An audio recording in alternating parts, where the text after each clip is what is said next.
Hey everybody, it's Lauren. Welcome back. I am starting my ginger.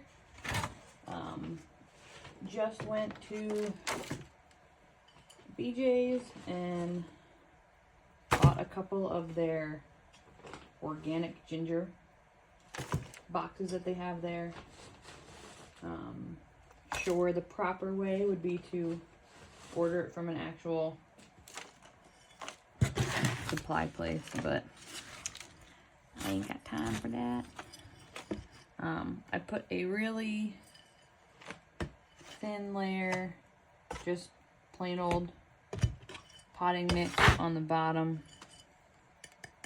of a regular flat here, and then this ginger actually looks pretty decent. I looked for the sides that kind of have more of these little eyes here. This is where the new growth is going to come from, and I pre-sprout it here. I live in southern Delaware.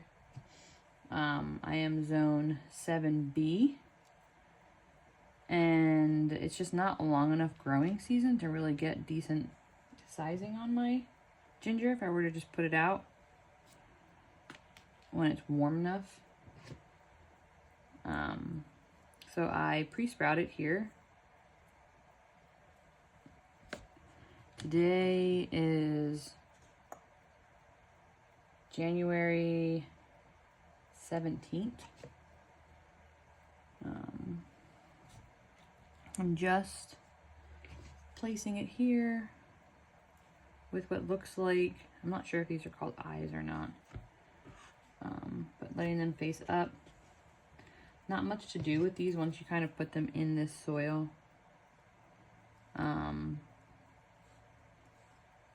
Until they kind of wake up on their own. I don't really water them. This medium is kind of moist, but it was kept inside for a while, so I might spritz it just to make sure the soil is damp. But I don't want it wet in the beginning when these are waking up, because these things can very easily rot.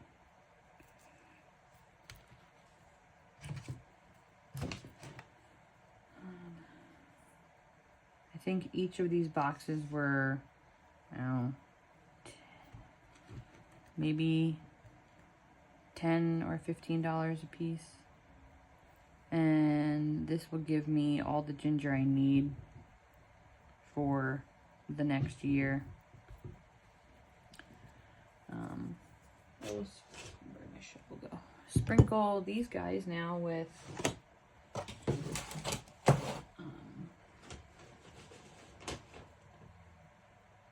just a thin layer of soil on top.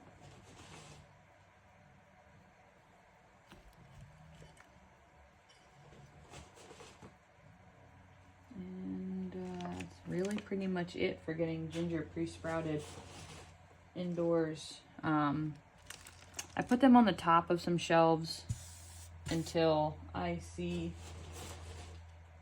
any growth coming up, because I don't want to waste any of my grow lights on these guys until they actually have some growth.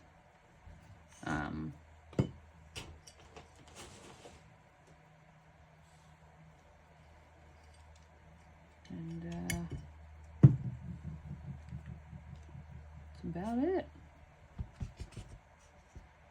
When I harvest this stuff, which I do very late in the year, it's probably one of the last things I actually pull out of the garden before a hard frost. Does not tolerate cold weather, but I want to give it as much time in the ground as I can to get as big as it can, and show you how I process it in the fall to have to use for the rest of the next year. I'm going to do the same exact thing with this box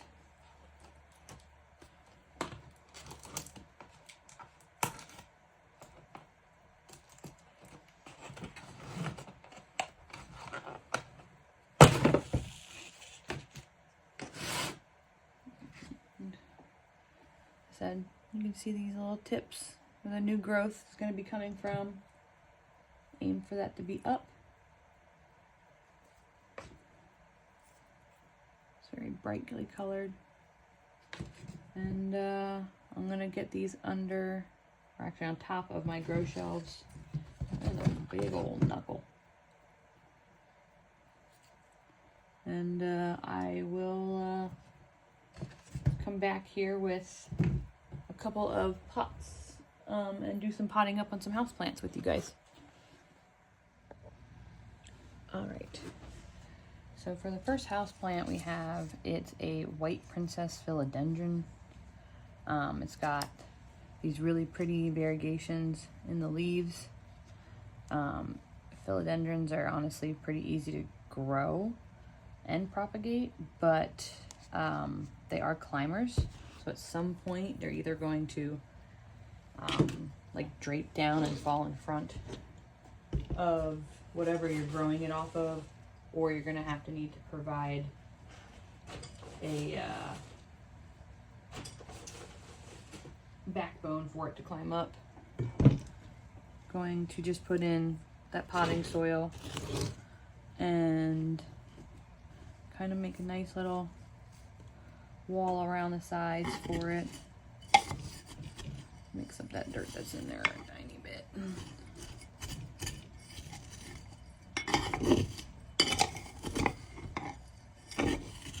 Make sure it's nice and fluffy.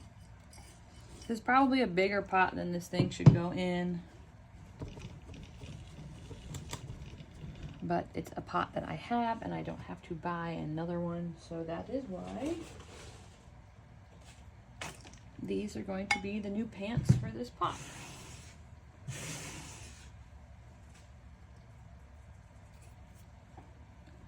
Gonna make a little spot.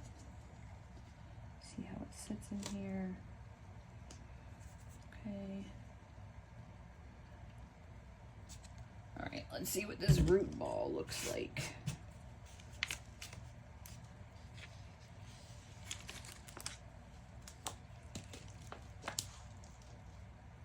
Okay, it's gone down to the bottom of the pot, but nothing on here is root bound. The roots all look really happy and healthy, nice and white.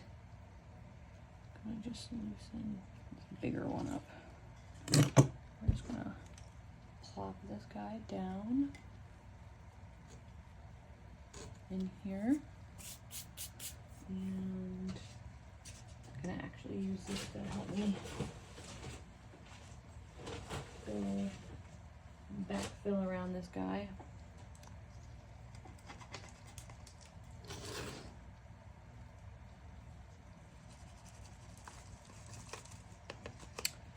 So these are definitely house plants. They are very frost tender. I don't really take any of mine outside. The more plants that you take outside in the summer that need to come inside in the winter. We have ants. And if you're not constantly watering plants outside, the ants move right into the pots. And then you bring them inside and the ants are the happiest that they've ever been. So learn that lesson the hard way. I don't really take a lot of my houseplants outside. I do take my citrus trees outside. Get this packed in a little bit around the edges. Not gonna lie, most of the pots that I buy at Home Goods because they're nice pots and they're not breaking my budget and they look pretty. All the other pots, like a lot of other places, are ridiculous. Ooh, making a mess. All right.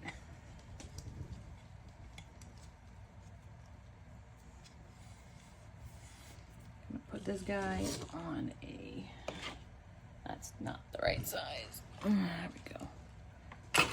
Plastic to give him his first drink. I guess I should call it a her. It is a pink princess or white princess? White princess. And I recycle our spring water jugs and refill them with water and bring it here into our grow room. Give this guy a good drink. Try and get some of the air bubbles out. You can see how the soil settled a little bit around her. Gonna have to probably fill that. Guess I should leave her on this.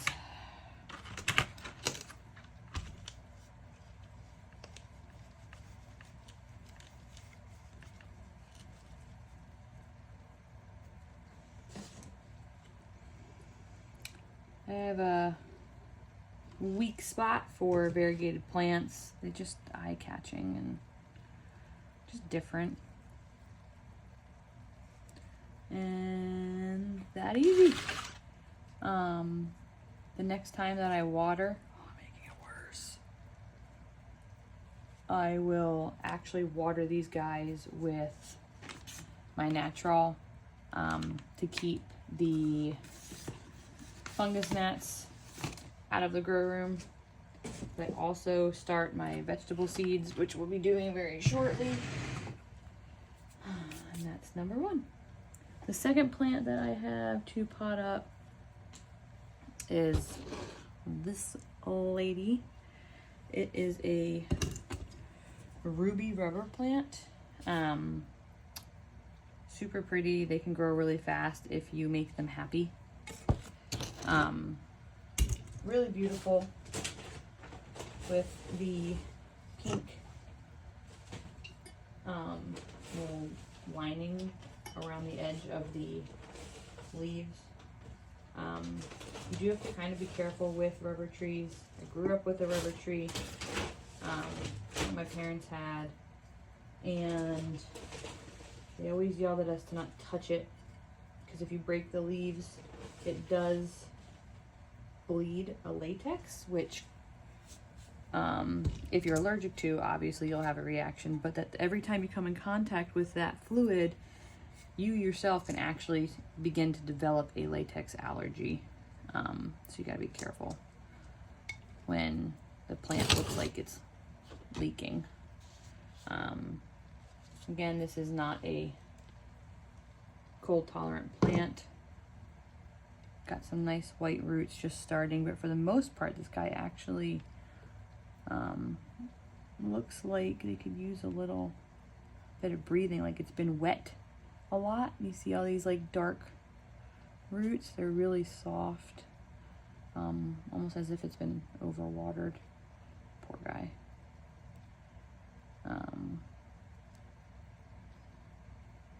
So I will probably water this in very minimally in this new pot. Just enough to, yeah, it's all wet. Barely tugged on that. Need a little bit more soil in the bottom.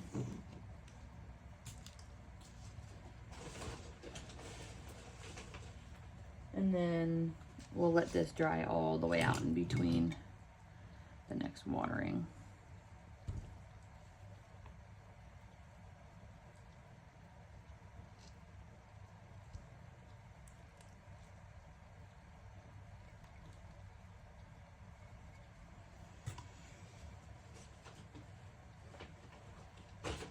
Nice little project to do when it's cold and snowing outside, to get some, go for a walk in your local garden center. Most of the time they have houseplants. Get you something to take care of in the winter time. These guys do not need to be in any direct sunlight. They do fine with indirect sunlight, so you can put them in like a corner. Of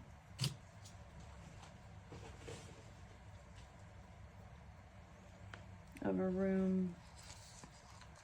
Just gets bright light. Alright, let's get this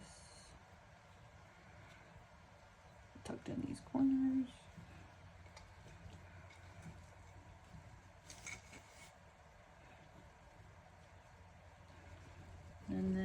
get her watered. Where's my, there it is.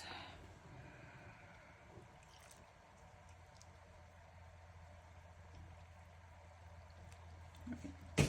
See those bubbles settling. Get her watered in. Settle that soil. You can see how much that soil settles. I know it looked like I buried her a little deep, but that soil settles a lot. All right.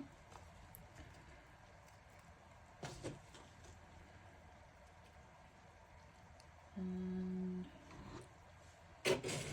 next project will be starting some of my cool weather veggies like cabbages and broccoli, kale, and bring you guys along for that too.